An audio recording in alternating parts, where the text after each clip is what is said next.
Does there ever come a point where, after maybe many, many years of sitting in the darkness, because you said the student is always in the dark, really, that they might really fully just accept it, just give themselves to that and not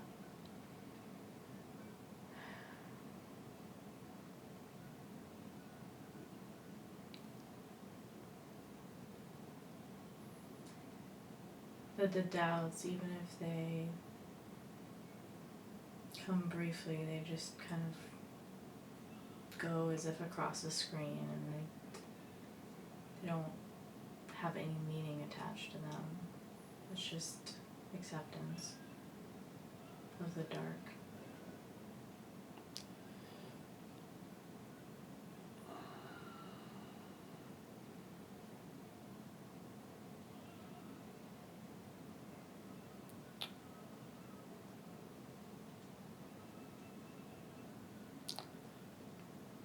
You know, the Prodigal Son story in the New Testament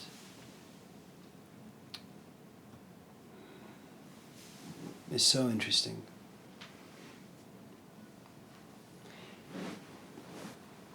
It has so many layers, I think.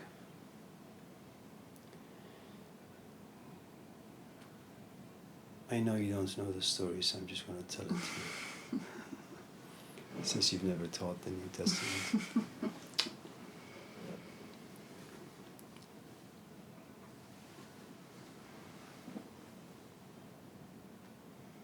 You know, you have a father.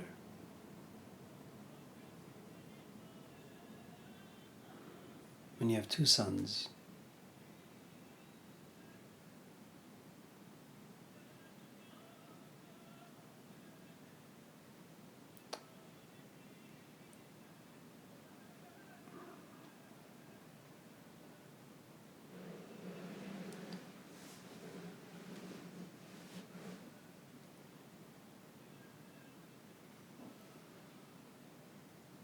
And he's a good father. He's very attached, very devoted, loves his kids. One doesn't go anywhere, stays with his father all the time. The other is a little naughty. You know, he's wild. He wants to take some money and go out there and experience. I mean, talk about education. You have a father, he's experienced. His son says, give me some power so I can go and have some fun with this power.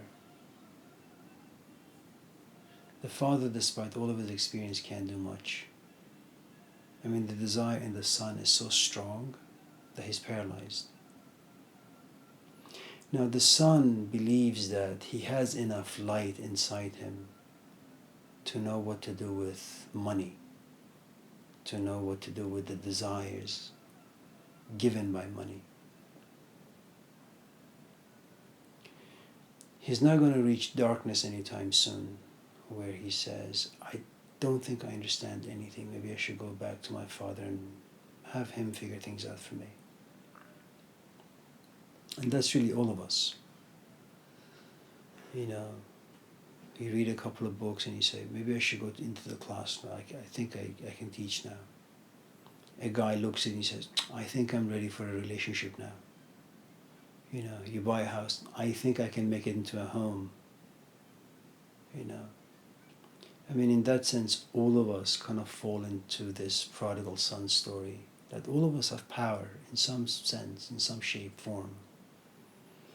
And when you have power, you spend it. And the assumption is you know how to spend it. And the fact is, the father, despite all of his wisdom, can't do anything.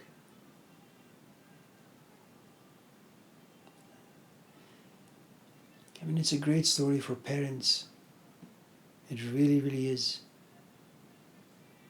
You know, you put your entire life on pause to raise these kids. They won't listen to you. They will never understand that you've been there, you've done that.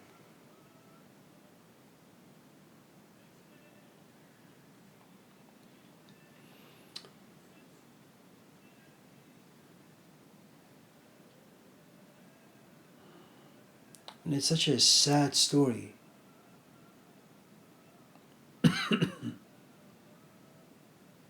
You know, you raise kids, but you will never reach them. Kids ultimately look at you and say, I don't think you know what you're doing, Dad. I think I know better.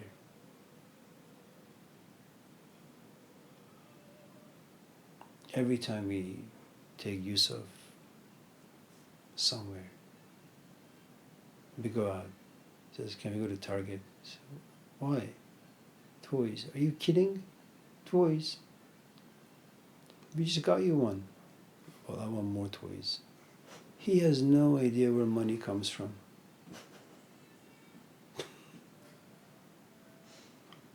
And you can't slap him. They'll call the SPCA on you.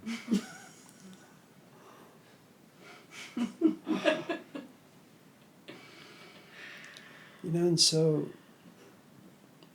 this kid goes out there and, you know, he has a lot of fun with his money. All the things that Oakland people do. You know, they drink and they smoke and they dance. And then there comes a point where, and that's the thing, you know, power is like an empire. It is never going to last forever. All powers will eventually diminish in some shape or form. You know, but the kid doesn't know that. The father does, but the kid doesn't. And yet, such a simple thing. And yet the father can, you know, give this wisdom to his child. And he has to just sit back. Such a sad thing. Just sit back and watch your son ruin his life. You know, my parents sent us to India and then America simply because I was such an awful student.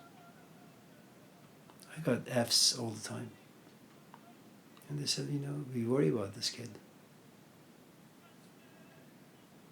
And the problem with, you know, Middle East and other parts of the world is that parents are so involved in the life of their kids. Parents don't really have autonomy. It doesn't exist. The moment the child is born, you just devote your life to your kid. My father was 49, he retired. He came here for one reason, for us.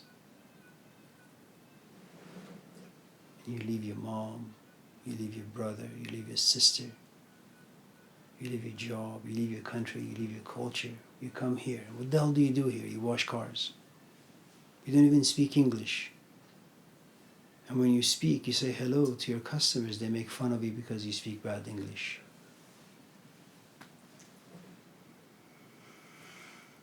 And yet you say, well, I'm here for my kids. And I couldn't see any of the sacrifices that they made. I saw zero. My mom cried, I didn't care. My father would sit me down and talk for hours. I just didn't care. You know, I can't even imagine really fully what they went through for like 20 years.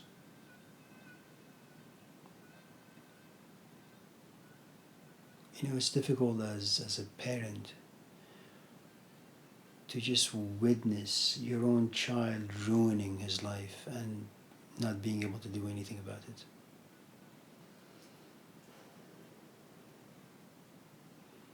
And that's the parable. You know, you have a father who can't do much. When everything goes away when this kid no longer has any power. He has no longer any money to spend. You know, something amazing happens.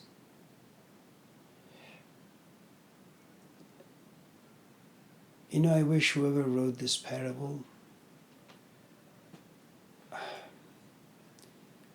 would kind of turn it into a book. Like this 20-year-old, did he get depressed? Did he get angry? Was he confused? Did he get into fights because he realized he made a mistake? If he was sad and depressed, how long was he depressed for? Did he cry himself to sleep? Did he drink because he was depressed? Was he like Don Juan? Did he just bed people because it was a way for him to escape depression? The other part is, at what stage do you pick yourself up and you say, I'm going to go back to my father, tell him how sorry I am? Do you know what it takes to overcome your own ego, your own pride? I mean, it's an amazing thing. I mean, you talk about darkness, and that's where it is. You know, where you said, well, maybe, you know, I gave that guy $20,000. Maybe I should go talk to him. I don't want to go back to my father. Because he's going to, you know, rub it in my face. I told you, you were stupid. But the thing about this kid is that he is honest.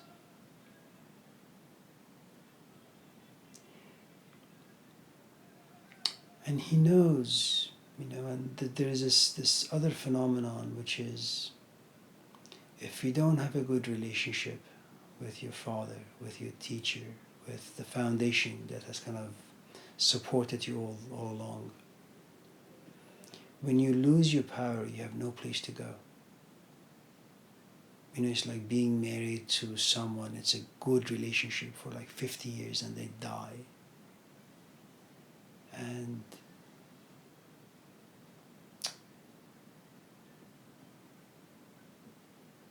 it ruins you in some ways because you're too old now to create another relationship with a similar foundation. If you've had a bad foundation from the very beginning, well, you've lost the ability to trust and love from the very beginning.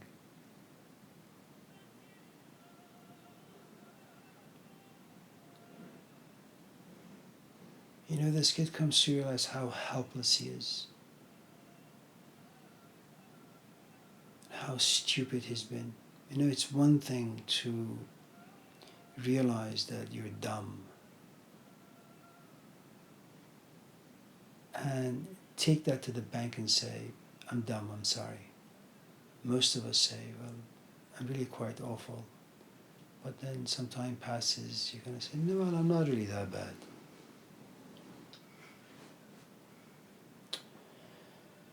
He says, maybe I should go back to my father and tell him.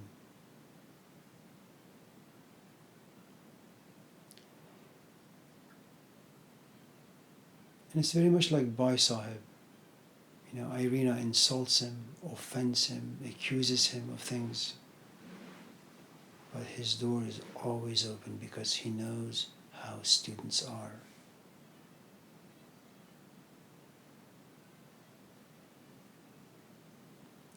The father sees from the very beginning what's going to happen to this kid.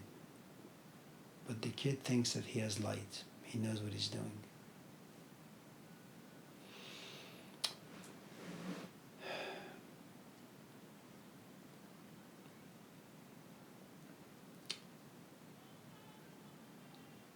He really very maturely embraces the darkness.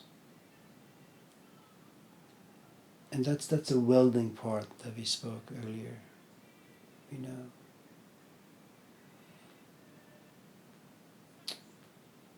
Pride goes away, humility comes in.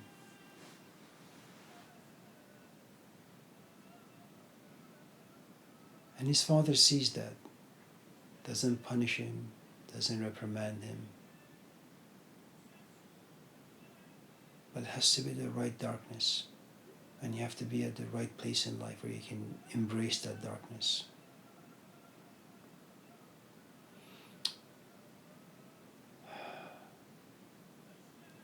The problem with the story is this. The other son gets jealous.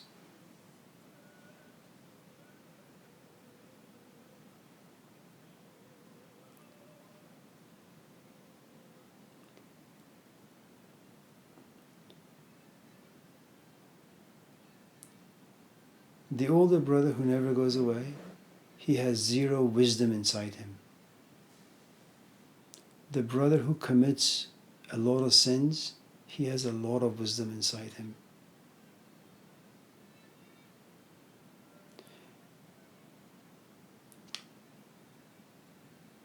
He will never learn anything in the Garden of Eden. It's impossible. You have to be forced out. And that's one of the problems, I think, with just being human being.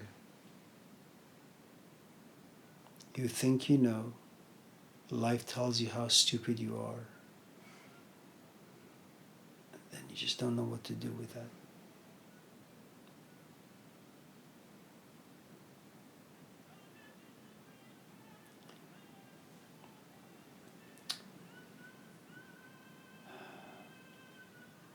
You know, all the poets that we have, Hafiz, Rumi, Sadi, Baba Tahir, Shahriar, all these people, they just knew how to deal with darkness well.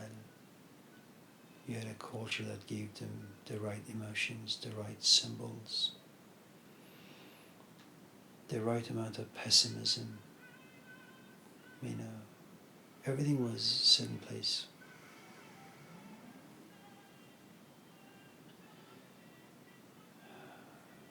Someone like Attar says, درد بر من ریز و درمانم مکن چون که درد تو ز درمان خوشتر است.